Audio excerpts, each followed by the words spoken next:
была очень хорошая задумка перейти от вот таких простых сигутков, сделать более профессиональный. Почему? В свое время наши композиторы, они говорят, ну мы с удовольствием стали бы писать национальную музыку коми, но исполнять на чем-то сказать, у нас нет таких профессиональных инструментов, как, допустим, в Карелии есть кантели. У них существует ансамбль кантели. Огромный, человек 20 их сидит. Вот они объездили весь, ну, полмира объездили. И вот такую идею, как бы в коме воплотить можно было бы, создав ансамбль сигутков, допустим. Есть скрипичный ансамбль Николая Николаевича Майкова, но вот национальный вот этот вот ансамбль был бы очень, так сказать, нужен.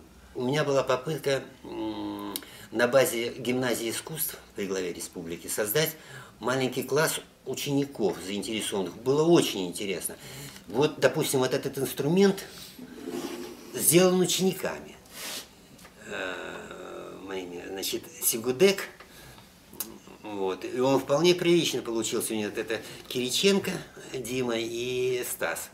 Вот. Вот эту скрипочку они тоже, они были очень заинтересованы, вот они, скрипочку такую, их было несколько, мы раздарили. Вот. И вот эта проблема наследования этой профессии, она просто необходима. Нужно создавать при учебных заведениях, ну, чуть ли не какой-то маленький класс вот по мастеровым. Но если сравнивать сигудек и скрипку, что сложнее сделать, ну, на это у меня один ответ. Есть такая формула у физика, что бесконечности равны. Хорошо сделать, грамотно и профессионально, и тот, и другой очень сложный инструмент. Вот. Можно сделать инструмент из табуретки, но он будет звучать как табуретка, в принципе. Да. Вот такая тоже. Поэтому я думаю, что сигудек он напоминает, конечно, по системе звукоизвлечения скрипку, но только по схеме звукоизвлечения. Вот. Но скрипка, она создавалась в Италии, в том варианте, в каком она сейчас есть. Потому что до скрипки были виолы и прочее, это же огромная история. У сигудек это тоже не меньшая история, но она создавалась на севере. Сигудек это национальный инструмент коми, поэтому он должен отвечать не итальянским каким-то характеристикам, а именно национальным характеристикам народа коми. Вот. И это очень сложно. Для этого нужно, во-первых, ну, самое главное, понять, что ты хочешь, вот, что коми народ из себя представляет, какой звук звучит у него внутри. Что у него, так сказать, в душе, душа какая. Это значит, нужно начать раскрыть душу коми народа, понять ее, а потом, исходя из этого, попытаться воссоздать эту душу, то только в инструменте музыкальном. Я думаю, что это проблема такая, это задача, ну это сверхзадача. Так вот.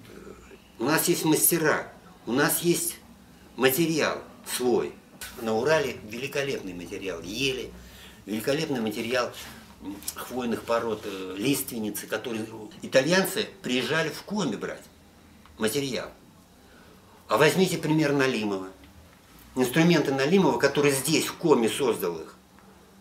Они на весь мир, на вес золота, их осталось не очень много, в Москве ты вообще не найдешь. И они только у лучших мастеров. Значит, можно здесь сделать. Значит, Налимов как-то нашел и сделал, воплотил. Да, сигудек, он, конечно, напоминает скрипку. И я еще раз повторяю, по системе звукоизвлечения это то же самое. Но это другая душа. Это душа другого народа, не менее богатого, чем итальянского, я думаю.